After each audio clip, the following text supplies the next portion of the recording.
이 시간 하나님께서 저희에게 주신 말씀은 구약성경 사사기 7장 1절부터 8절까지입니다. 구약성경 372페이지입니다. 사사기 7장 1절부터 8절까지 뜻을 잘 생각하시면서 함께 교독하십니다. 제가 1절 먼저 봉독해 드립니다. 여룻바알이라 하는 기드온과 그를 따르는 모든 백성이 일찍이 일어나 하룻샘 곁에 진을 쳤고 미디안의 진영은 그들의 북쪽이요 모레산 앞 골짜기에 있었더라. 여호와께서 기드온에게 이르시되 너를 따르는 백성이 너무 많은즉 내가 그들의 손에 미디안 사람을 넘겨주지 아니하리니 이는 이스라엘이 나를 거슬러 스스로 자랑하기를 내 손이 나를 구원하였다 할까 함이니라. 이제 너는 백성의 귀에 외쳐 이르기를 누구든지 두려워 떠는 자는 길르앗 산을 떠나 돌아가라 하라 하시니 이에 돌아간 백성이 22,000명이요 남은 자가 10,000명이었더라. 여호와께서 또 기드온에게 이르시되 백성이 아직도 많으니 그들을 인도하여 물가로 내려가라. 거기서 내가 너를 위하여 그들을 시험하리라. 내가 누구를 가리켜 내게 이르기를 이 사람이 너와 함께 가리라 하면 그는 너와 함께 갈 것이요 내가 누구를 가리켜 내게 이르기를 이 사람은 너와 함께 가지 말 것이니라 하면 그는 가지 말 것이니라 하시니라. 이에 백성을 인도하여 물가에 내려가매 여호와께서 기드온에게 이르시되 누구든지 개가 핥는 것 같이 혀로 물을 핥는 자들을 너는 따로 세우고 또 누구든지 무릎을 꿇고 마시는 자들도 그와 같이 하라 하시더니 손으로 움켜 입에 대고 하는 자의 수는 300명이요 그 외의 백성은 다 무릎을 꿇고 물을 마시니라. 여호와께서 기드온에게 이르시되 내가 이 물을 핥아먹은 300명으로 너희를 구원하며 미디안을 내 손에 넘겨주리니 남은 백성은 각각 자기의 처소로 돌아갈 것이니라 하시니 이에 백성이 양식과 나팔을 손에 든지라. 기드온이 이스라엘 모든 백성을 각각 그의 장막으로 돌려보내고 그 300명은 머물게 하니라. 미디안 진영은 그 아래 골짜기 가운데에 있었더라. 아멘. 저희들이 나인성교회 성도님들께서 이제 성경 1년 통독 프로그램을 하고 계시는데 요즘은 이제 사사기죠. 사사들에 대한 내용을 기록한 그 사사기. 이 사사기에 보면은 이제 많은 사사들이 나와요. 뭐 기드온도 나오고 삼손도 나오고 뭐 여러 사사들이 나오는데 이 기드온은 5대 5번째 사사로 성경에 등장을 합니다. 근데 이 사사기를 보면은요, 이스라엘의 그 형편들이, 상황들이 같은 내용이 계속 반복이 돼요.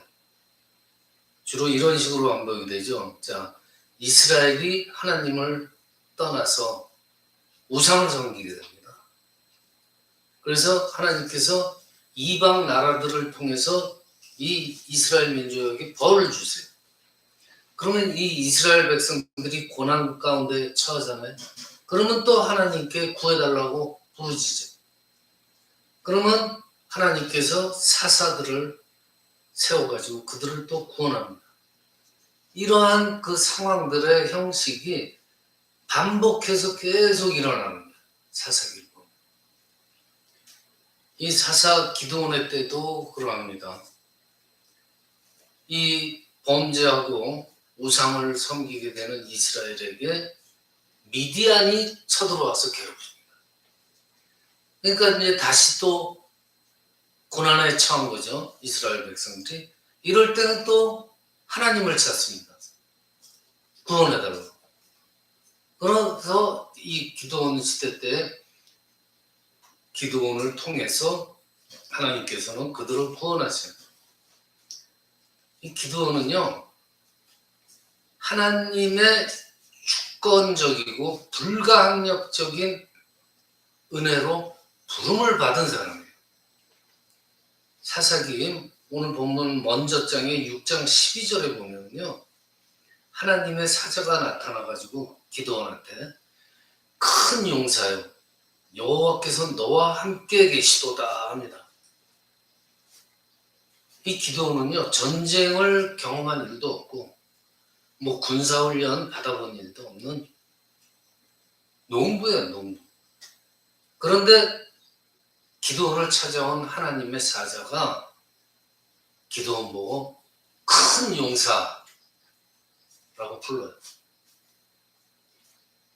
그것은 이미 기드온이 가지고 있는 그 큰 용사, 큰 지도자, 큰 인물로서의 가능성과 잠재력을 하나님께서 보았기 때문에 하나님이 그를 인정하고 큰 용사, 큰 지도자, 큰 인물이 되게 하시겠다는 말씀이에요. 즉, 그 말이 뭐예요? 하나님께서 함께 하시면은 누구든지 큰 용사가 될 수 있다는 거죠. 그 다음에 기드온은 그 이후로 어떻게 돼요? 성령 충만한 사람이 됩니다. 사사기 6장 34절에 보면은 여호와의 신이 기드온에게 강림하시니라고 그래요. 성령이 임한 거예요. 성령 충만한 큰 용사가 되는 거예요. 여러분들 신약에 보면은 예루살렘에 모여있던 예수님의 제자들, 그들이 부활하신 주님을 만났지만은 그들이 담대하게 밖에 나가서 예수 부활의 그 복음을 전하지 못해요. 왜냐? 세상이 두렵기 때문에. 너무나 핍박받고 있기 때문에 두려운 거예요. 그런데 그러한 제자들이 어떻게 돼요? 오순절에 성령 충만을 받고 어떻게 돼요? 담대히 나가서 예수 부활의 그 복음을 증거하잖아요. 그 전까지는 세상이 두려운 거예요. 못 나가요. 성령 충만, 성령의 힘으로 밖에 나가서 담대하게 복음을 전하는 거예요. 기드온도 성령 충만을 받은 거예요. 이때. 별명이 뭐예요? 여룻발. 여룻발이라는 별명이 붙은 이 기드온이 나라를 구하기 위해서 하나님께서 세우신 사사로 등장하게 되는 거예요. 미디안 군사가 몇 명이냐면요. 13만 5천 명이라고 했습니다. 이스라엘은 몇 명이냐? 3만 2천 명. 13만 5천 명 대 3만 2천 명. 상대가 안 되죠. 근데 이상하게 하나님께서는 3만 2천 명도 많다고 그래요. 그래서 하나님께서 뭐라고 그래요? 겁내는 사람들 다 보내라. 집으로 보내라. 그래서 돌아간 사람들이 2만 2천 명이 돌아갔대요. 그러면 몇 명이나? 10,000명이 남았어요. 미디안군은 13만 5천 명인데 이스라엘 군은 이제 10,000명이에요. 근데 하나님께서 또 말씀하십니다. 야, 10,000명도 많다. 인간의 생각으로는 이해가 안 되죠. 그 10,000명 중에서도 또 돌려보낼 사람을 뽑게하셨어요. 그 방법이 뭐냐? 시험한다고 그랬어요. 하나님께. 그들을 데리고 물가로 가서 물을 먹게 하라. 그냥 물을 먹을 때 엎드려서 무릎을 꿇고 코를 물에다 받고 그냥 벌컥벌컥 물을 마시는 사람이 9,700명. 물을 손으로 떠서 주위를 한번 돌아보고 경계를 하면서 물을 마신 사람이 300명. 그래서 하나님께서는 맞다. 그 300명만 남기고 9,700명 다 집으로 보내라. 결국은 이스라엘 군대 300명만 남은 거예요. 이 300명이 전쟁을 할 때 무기가 뭔지 알아요? 항아리 깨트리면서 소리 내고 나팔 불고 횃불 들고 전쟁하러 나가요. 인간의 상식으로서는 정말 어리석기 짝이 없죠. 항아리 깨고 나팔 불고 횃불로 피고. 근데 이상하게 미디안 군사들이 그 이스라엘 300명밖에 안 되는 군인들이 꽹과리 치고 횃불 들고 그러고 있는데 깜깜한 밤에 갑자기 미디안 군인들 자기들끼리 서로 죽이고 그런 일이 벌어지는 거예요. 내부에서 폭동이 일어나는 거예요. 결과는 어떻게 돼요? 이스라엘 300명이 미디안군 13만 5천 명을 이기게 되는 결과는 그 다음부터 미디안은 이스라엘을 장장 40년 동안 건드리지 못해요. 이게 하나님의 역사예요.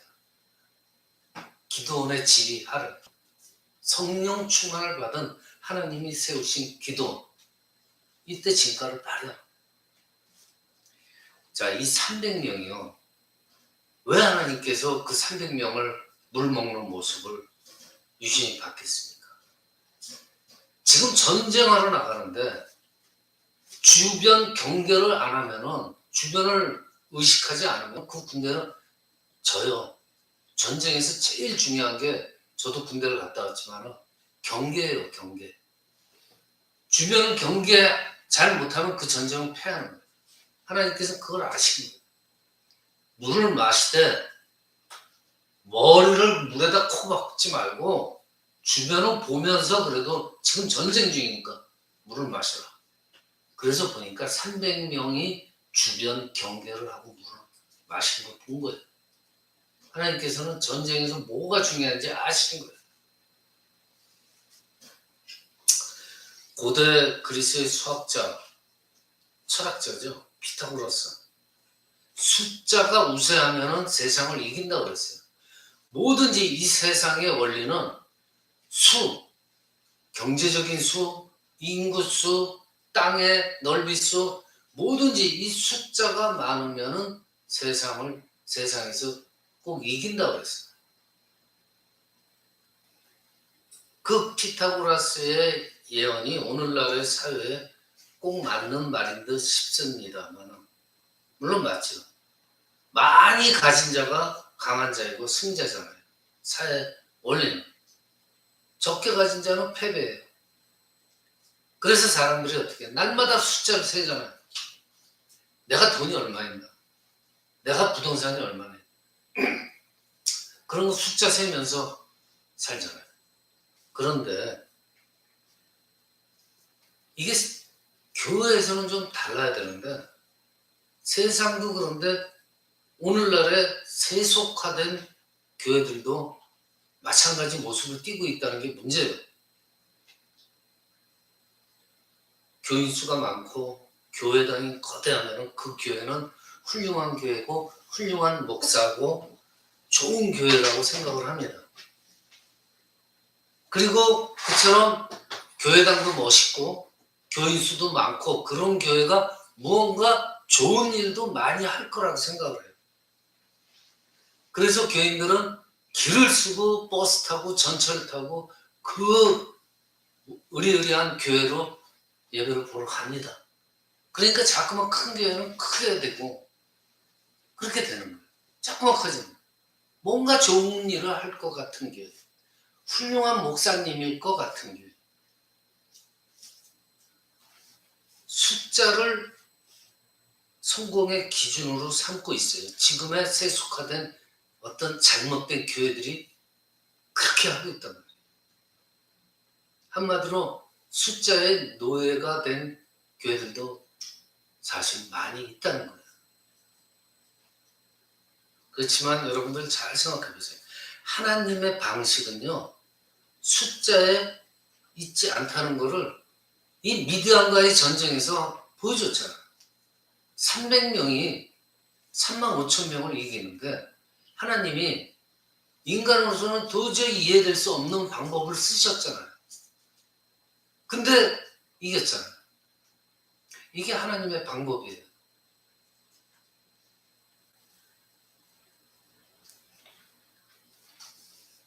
오늘 우리 교회가요, 세상을 변화시켜야 돼요. 근데 세상을 변화시키는데 중요한 것이 교인들의 숫자가 아니라는 거예요. 미디안 3만 5천 명과 싸울 300명이 필요한 거예요. 우리는 아무리 조그만 교회라도 성령 충만한 리더십이 발휘되는 교회 안에서는요, 이 세상을 이길 힘이 있다는 거예요. 여러분들, 이 세계에서 제일 큰 교회들이 우리 한국에 몇 교회가 있잖아요. 그 교회들의 내부적으로 일어나는 일들을 여러분들이 알면요, 참 마음이 벙벙해질 거예요. 제가 어떤 특정 교회라든지 어떤 큰 교회들을 야속하게 뭐 이렇게 욕하거나 나쁜 말 하는 게 아니에요. 작은 교회들이 더 많잖아요, 지금. 그 작은 교회들을 우습게 보면 안 된다는 거죠. 그 작은 교회 내에서 성령 충만한 리더십을 발휘하는 목사님들이, 교육자들이 이 세상을 변화시키고 있는 중이에요, 지금. 하나님 나라를 위해서 진정으로 자신을 헌신코자 하고 그 일을 위해서 자기 신상에 어떠한 손해가 있고 희생이 있더라도 하나님의 이름과 그 하나님의 나라를 위해서 싸우려고 결단하는 그러한 신자들이 필요하다는 거죠. 그러한 300명의 용사들이 필요하다는 거예요. 그리고 그러한 사람들을 하나님께서는 오늘도 찾고 계시는 거예요.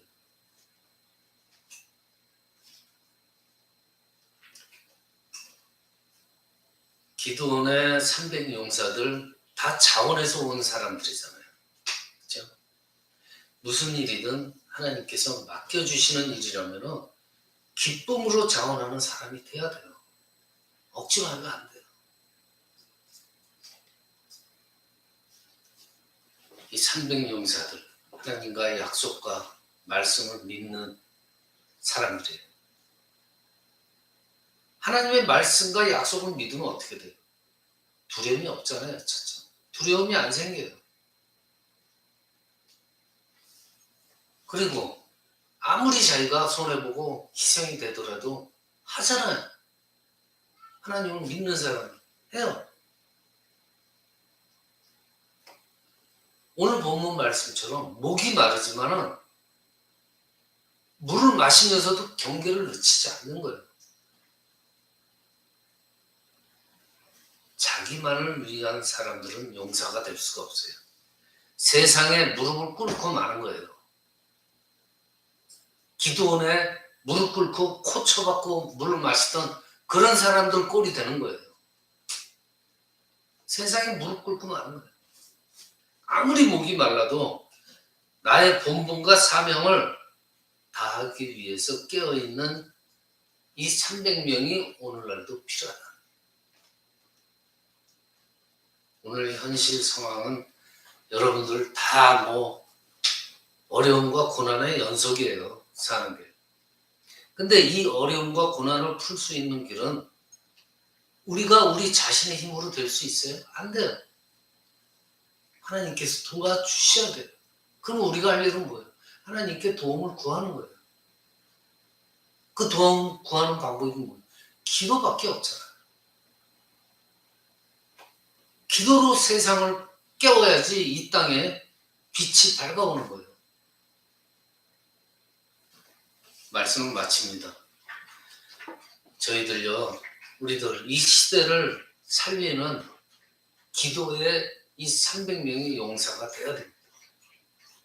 이 기도를 통해서 어려움을 극복하고 이 땅 가운데 빛을 던져줄 수 있는 그리스도의 그 강력하고 승리한 좋은 군사가 되시는 저와 여러분이 되시기를 축원합니다.